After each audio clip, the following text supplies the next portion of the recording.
Good afternoon, everyone. Welcome to the virtual visioning workshop for the Spalding County Comprehensive Plan Update 2042 Update to the Comprehensive Plan. I'm Amanda Hatton. I'm the Consultant Project Manager with Blue Cypress. We're so glad you're here with us during your lunch hour. Thank you for being here today. We do have a short period, so we want to kind of get y'all up to speed quickly and then really hear from you, which is our main goal of the meeting. You're seeing on the screen the agenda for today. We have about a 15-minute presentation, and then we're going to do a couple of visioning activities, and then we're going to break out into discussion groups to talk a little bit about where we focus long-term growth and development in the county, and we have some specific questions and discussion we love to have with you all today. Before we get started, I would like to introduce you to the rest of the planning team that's helping facilitate the meeting. We have Ansley Jones, as well as Sarah Beddington with Blue Cypress, part of our community planning staff. And we also have Melissa Ting, who's helping us on the technical side. If you have any technical issues or having a problem with something, she'll do her best to help you out. We also have Paige Hatley, who is our partner with Hatley Plans. She is helping provide land use strategy and overall guidance to the comprehensive plan update, as well as helping co-lead the capital improvement element work, which I'll talk a little bit about here in a moment. Of course, we are all working very closely with the Spalding County manager, as well as the community development department, to make sure that this planning process is meeting the county's goals for long-term growth and development, and that the end result is going to help get y'all where you want to be in the long term. So I wanted to just highlight our goals for today. We really want to orient everyone to what the comprehensive plan is, make sure everyone understands its impact on the county and each person in the community, property owners. We do want to make sure everyone understands the planning process. It is a very iterative process. We'll be coming back to the community a couple more times to make sure that we're hearing people right and we're incorporating the input we're receiving in the right way in the plan update. We do want to focus on better understanding vision and priorities. So long-term vision for the county's future growth, and then what are our priorities for the next 5 years? This is something specifically we've been told that we need to have a fresh look at and potentially look at changing kind of that long-term vision. We do also want to have that dialogue about future growth and development. So we'll be using potentially some breakout rooms to do that. We might do it all in one space here later in the meeting, depending on turnout. Lastly, we'd love to answer any questions you have. Right now, I believe everyone is muted. If you're not muted, if you don't mind muting yourself, or might see if Melissa can mute folks just for the presentation. Feel free to enter any comments or questions you have in the chat, and we'll keep an eye on that and do our best to answer questions as we move along. If you didn't notice, we're also just recording this overview presentation so we can put it on the website for folks who were unable to join. We will stop recording when we get to the discussion portion. So we want to talk a little bit about what the comprehensive plan is. I've alluded to this a few times already. This is really the county's documented vision for future growth and development. From a practical standpoint, it guides rezoning decisions. So if somebody comes in and they want to rezone their single family residential lot to commercial, this is the plan that the community development staff will look at to determine, is that in line with the community's vision for the future? If it is, they would likely recommend to your elected body, to your board of commissioners, that this is appropriate, this is consistent with what our goals are as a community, our vision, and then the board of commissioners would determine whether we rezone to that zoning use to commercial versus keep it residential. So that's really the really big item that this plan does. It also does serve as a day-to-day tool to guide the community development and planning work. It helps guide policies and help determine annual funding for small area planning efforts or updates that might be needed for your zoning code and things of that nature. It is also a requirement of the state of Georgia to have a comprehensive plan and update it at least every 5 years. So this is overseen by the Georgia Department of Community Affairs, and it is tied to funding streams for infrastructure investment. So certain loans and grants, as well as other programs, you have to have a comprehensive plan and have it up to date in order to be eligible for those. When we look at a plan, what's within the comprehensive plan, there's really kind of two big areas. We've got the overall vision and priorities. How does that turn into a 5-year work program? And then we also have this kind of land use vision. So where do we want to see commercial development in the future? Where does housing go? Where do we need services and facilities like schools and parks? How does this all fit together and we function as a community? So that's at the heart of the plan. You are required, because Spalding is a part of the Metropolitan Planning organization within the Atlanta region, to have a transportation element. You all are actually, the county is actually undergoing an update to its comprehensive transportation plan right now. So that will be referenced as a part of this plan rather than us having an element there. So that's being covered by the comprehensive transportation plan. We are also adding a broadband element to the county's comprehensive plan. This is a new requirement of the state of Georgia. The county has shown that it has determined that it's important that we have broadband access throughout the state. So making sure that Spalding County is well covered, or are there improvement areas, and how can we put the steps in place to address broadband needs and opportunities. Do you also want to point out that part of the update is a capital improvement element. This page might reference this a little bit later, but this is really looking at parks and recreation, safety facilities, things of that nature that we might we need in our community to support population growth in the long term. And so the capital improvement element ties back to impact fees and making sure that we have the right funding to support those as new development occurs. So that's going on. It's much more of a technical effort. It's going on kind of simultaneously with a comp plan update. It does weave in at strategic parts in the planning process. As I alluded to earlier, really, we've got this vision that's at the heart of the plan. Right now, the vision within your 2017 comprehensive plan is focused around these 3 topic areas: social and economic development, resource conservation, and then different development patterns. And so we're going, based on the input we've been getting during this visioning phase, we'll go back to that and look at, is that still how we want to organize it, or do we want to consider organizing things slightly differently? That'll eventually influence priority needs, which we're going to talk about here in a little bit and get some feedback from you all on, and then a 5-year action plan of what we're going to do in the next 5 years to move that long-term vision forward. The future development map is what drives those rezoning decisions. So you'll see on the map that I'm sharing, this is your currently adopted future development map. The county's divided up into different character areas and activity centers and development corridors. That really drives those decisions related to rezoning. So this, behind each of these is some good policy talking about what are the right zoning districts to put in these places, and where do we want to attract jobs versus maintain as residential areas. So the feedback we're getting today from you all related to land use is we're gonna take that, come back to this map and see, okay, does this map accommodate what we're mostly hearing from the community, or we need to think about strategic changes?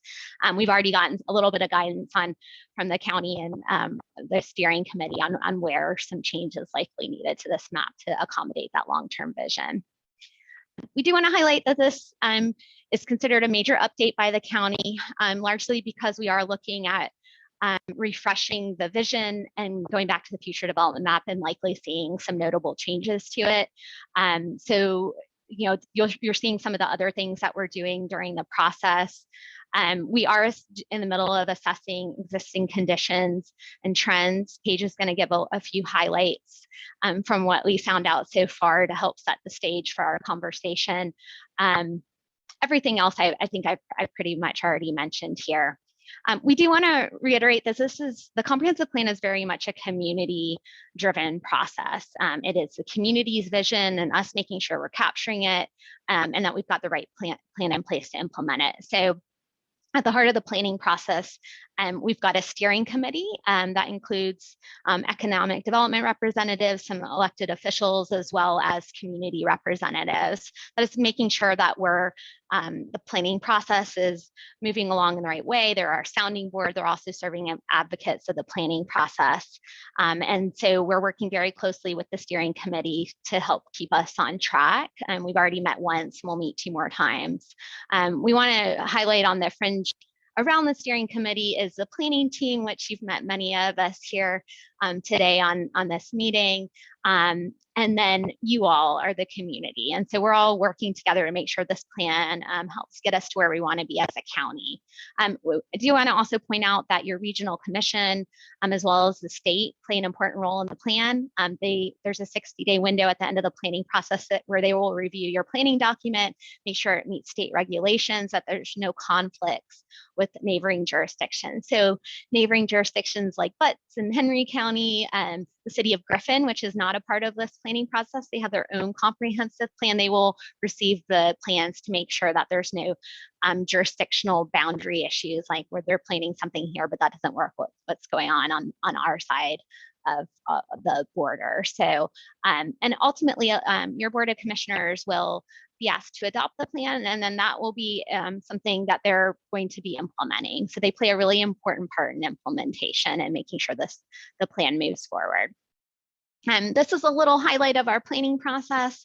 We are past the kickoff phase at this point, and we're really throughout the month of March and going into April, we're really listening and collecting input. After we get past that phase, we're going to start documenting community priorities and looking at, okay, how do we update the plan? Lastly, we'll finalize the plan and document it. This is the overall schedule that we're working on. You'll see we're at the end of March.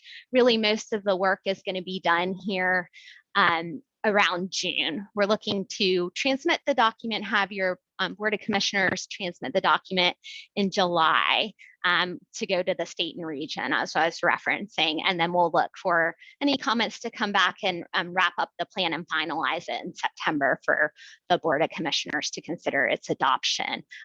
Spalding is required to adopt the update by October in order to meet that state planning requirement. So we do want to make sure you all know how the community practically is involved in the planning process. We did have some kickoff hearings earlier this month. Those have been completed. I mentioned the steering committee, and we're about to get started on some leader interviews. We're talking to each Board of Commission member as well as some administrative leadership to make sure that we understand what the priorities are from their perspective, and that we're factoring them into how we're carrying out the plan update. From a community standpoint, really the most meaningful way you can engage is by being here today at this meeting. We will be coming back in April to talk about implementation planning, and then in June we'll have the draft plan. So each series round of input, we have a live meeting in person. We were just yesterday at the Senior Center, and then we'll have a virtual option like we're having today. And we are also launching a community survey. It's going to launch in early to mid-April. These are activities that are going to be coming up next. We have, again, I mentioned the implementation planning workshops are scheduled for the 27th of April, and then the virtual version on May 2nd. We'll have some updated information on the website within the next day or two about that. I am going to pause and see if Melissa wants to share the participant poll so we can see who's with us today. Looks like we've got folks in some different areas. Most of you all work or go to school, are working and going to school in the county. We did want to find out how people are finding out about the meeting, and it looks like most folks found about it on the website. So that's helpful for us moving forward. With that, I'm going to let Paige talk a little bit about some of our existing conditions information before we get some input from you all. Thanks, Amanda.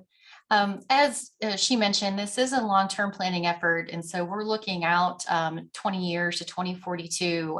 So as far as our data collection, we are going to be calculating some population projections, employment and housing projections to understand the number of new jobs and dwelling units that may be anticipated to come online over the coming decades. And part of that will help us understand what additional community facilities and services are going to be needed to serve that population. In particular, parks and recreation, public safety facilities and vehicles, and library space. That portion of our work will be reflected in what Amanda mentioned as the community improvements element, or CIE, that specifically looks at those types of community facilities and services. And in generating those calculations that we'll be doing, we look backwards a little bit to historical trends to understand, well, what's going to happen in the next 20 years? Well, what's happened in the past 20 years? And so these next few slides represent just sort of a community snapshot to understand what the community looks like and where we're going, so to speak. So as shown for population, historically, again, past 20 years, there's been about a 25% increase in population growth. Much of that has occurred in the northeast part of the county, and some growth in the south side as well, around Rover, Orchard Hill area. In the past 5 years since the last plan was updated, based on US Census estimates, there's been about 3,000 additional residents added between 2017 and now. We also take a look at, on the next slide, we've got just a quick view as far as who the community is and what they earn. There's really not been much change over the past decade. Again, this is all based on census data between 2010 and 2020. Median household income, for example, when adjusted for inflation, really hasn't increased much in the past decade, but there has been a bit of a jump in educational attainment in terms of the number of residents that have a high school degree or higher. Where there's been another additional significant change is reflected on the next slide with age of the community. As you can see here with the pie chart, kids or young adults 19 and younger make up, and this is as of 2020, make up about 25% of the population in the county. Another 25% is represented by adults between 35 and 54. And then 65 and over population is about 21% overall, but that's a significant increase from just 10 years ago, when the population of 65 and older was almost 12%. And some of these numbers, I mean, these is just sort of a very broad overview, but they're helpful when we begin to talk about community facilities and services that I mentioned, such as parks. Are there certain park programs or amenities that are appropriate for certain population or ages of the population? When we look at the topic of housing and housing options, we need to give due consideration to the makeup of the community. In addition to actually crunching numbers, we want to look at what's on the ground, and we want to understand, what you're seeing as your experience and your familiarity with the county. Development trends. Is there certain development pressure that you feel the county or where you live or work is experiencing that's either welcome or that you think is inappropriate for the county? Are there certain land uses or development types that you'd like to see that aren't here, or that you'd like to see more of? And just sort of broadly speaking, as far as what has transpired over the past few years, we can say that there's been development, some continuing development of Highway 16 as what we could call an employment corridor where jobs are generated. The addition of planned communities, so larger residential communities in a planned development form in the northeast part of the county, like Heron Bay and Sun City.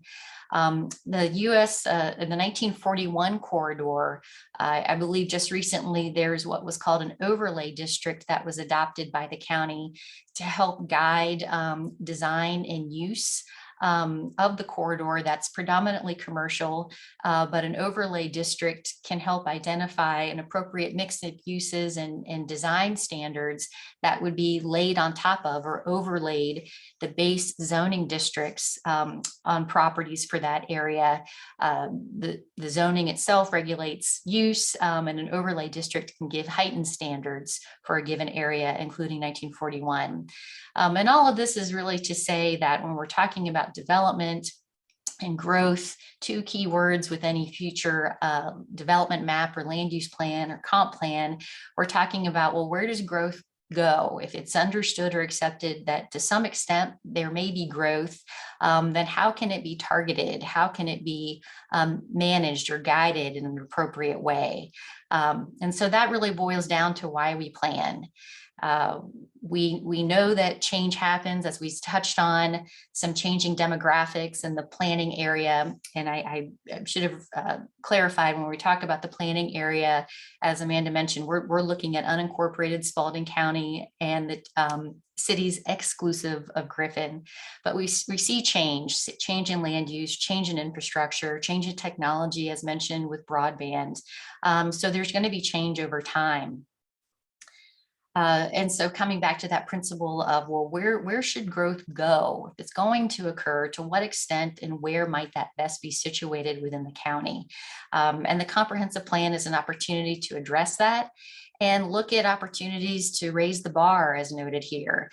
Is there a chance through the policy and the comprehensive plan to set a higher expectation for development in the county? And then ultimately, once the plan itself is fleshed out in terms of the future development map and supporting text, then it gets down to implementation. Meaning, by and large, the regulations. So your zoning ordinance, the subdivision regulations, those codes that are in place that tell someone what can be done on the property. Your zoning district tells you that what use is appropriate for a property. And then the subdivision regulations and zoning provide guidance as to how that property can be developed. And so in order to best support and implement the plan, some of the key tools to getting there are revisiting and looking at where it makes sense to make updates to the codes themselves. So that's sort of where we are then leading into the next section, and I'll hand off, I think, to Ansley. Thank you, Paige. All right, well, now we're shifting into the community input portion of this meeting. So thank you all for your attentiveness so far, but now it's time to hear from you. So for our first activity, we're wanting to hear from you on your ideas for the vision for Spalding's future development. So I want you guys to think of 3 words about Spalding's future development and type those in the Zoom chat. And keep in mind, we're thinking long-term. So this is 20 years out from now, what you envision Spalding to look like in 2042. So we'll give you guys a few moments and make sure if you identify the chat along the bottom, just start typing in the 3 words there.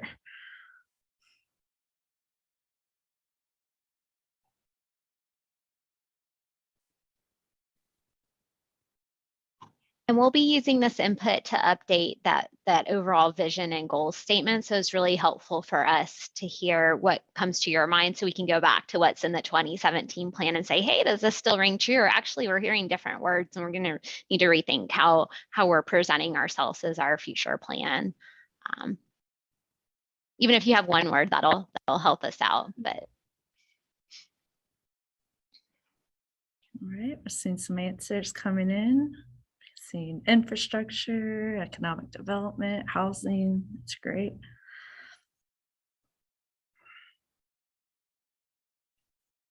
Come on, everyone. There we go. Collaborative,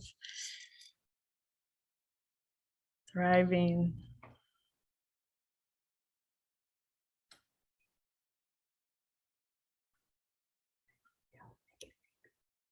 And don't worry if you thought of something that you've already seen, you can put that in there as well, because that helps us know that's a good one, since multiple community members said that. So don't worry about that.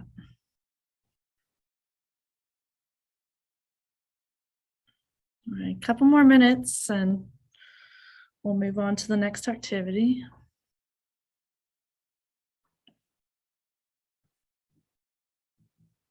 Emerging inclusive, very nice.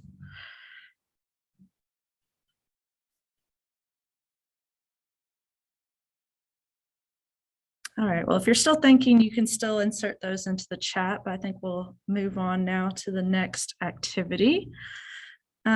So now we're going to be looking at priorities that will inform what the county will put in its 5-year short-term work program. So what we've identified so far for priorities for growth and development were based on conversations we've been having with stakeholders to date. But we want to hear from the broader community and make sure that the community agrees with these priorities as they'll guide the planning process. So you'll see a poll come up on your screen in a moment, and we just want you to acknowledge agree or disagree. If you have any additional comments about these, feel free to put that info in the chat.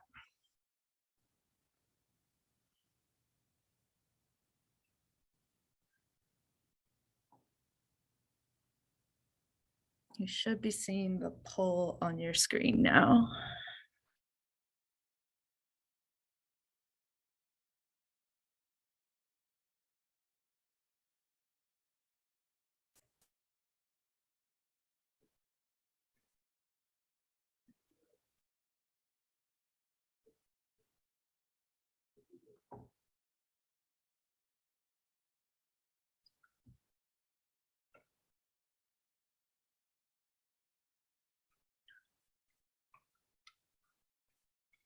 Right.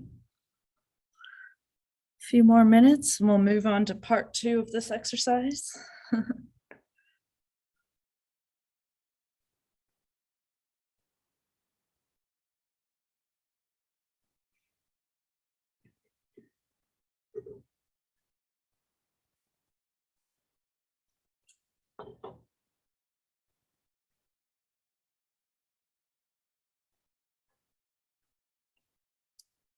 All right, well, I think we're seeing a pause. So let's show, Melissa, if you can show the results of this first part, that'd be great.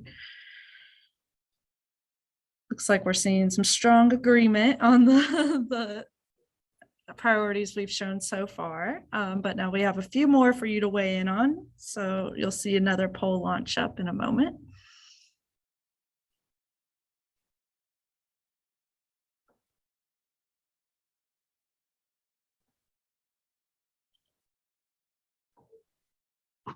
So, And maybe this time we can say, we'll give you 2 minutes. So if you're looking at your clock, you got about 2 minutes to answer these. I think that's about how much time we gave last time. yep. Now these are new ones from the last polls. So if you already submitted, make sure you come back and answer the next one.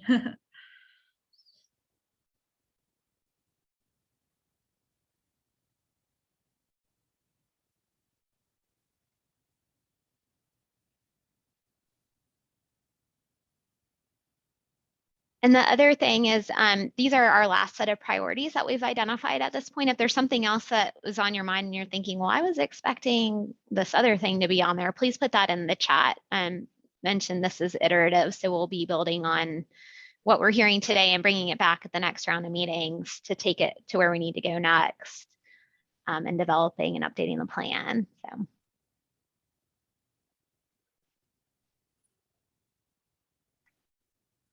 Give you about 30 more seconds.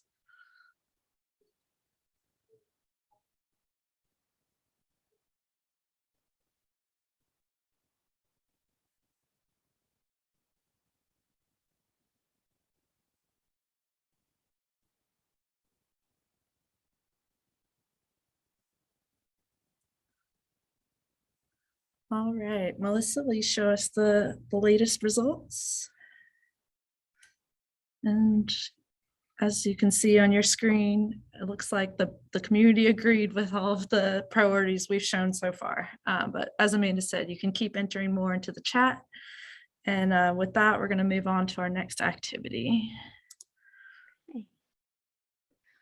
All right, so it says no minutes, but we're going to spend the rest of the meeting talking about land use. And going back to what Paige was speaking about earlier, we really want to talk about what does the county look like 20 years from now? And where are we going to focus growth? Where are we going to preserve things? And then where do we want to add and enhance to our parks or our amenities in the community, connect things? So we're going to go through, we have a mural board that Sarah has just shared in the chat.